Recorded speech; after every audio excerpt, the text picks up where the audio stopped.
Во рамките на годинашното издание на Фестивалот на креативен документарен филм, кој се одвива под мотото 10 лета Македокс и ќе трае до 28 август, се опфатени 70 креативни документарни филмови.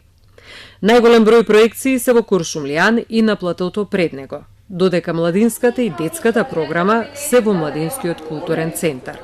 После 10 години имаме 10 македонски документарни филмови и конечно Македокс стана некој вид на Мейкдокс, пошто очигледно почна да се прават документарни филмови, новата документаристичка сцена на Македонија почна да работи и да продуцира филмови. Би сакале да најавиме еден гостин кој е исклучително важен за документаристиката, како за нас, така и за цела Европа. Тоа е режисерот Виктор Косаковски, кој имаше проекција на филмот Акварела, кој беше по сите реномирани светски документарни фестивали.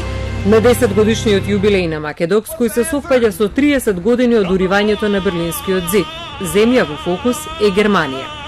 Во оваа програма се 8 германски документарни филмови со акцент на источно-германската продукција. Оваа година интересно е дека направивме една сериозна програма за деца и млади.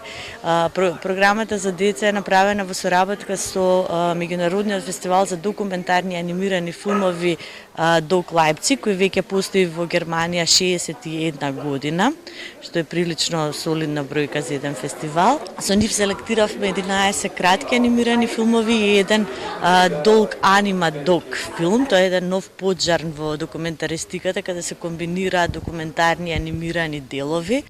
Годинава се присутни 100 странски гости, што доволно говори за интересот за овој фестивал, сметаат организаторите. 10-летката на Македокс, фестивалот на креативен документарен филм, почна со Мизерикордија на Ксавиер Марадес и се стана песна на Шејмус Марфи. Македокс ќе биде затворен со премиера на Медена земја во режија на Љубо Стефанов и Тамара Котевска. Документарецот кој триумфираше на најпрестижниот американски фестивал Санденс.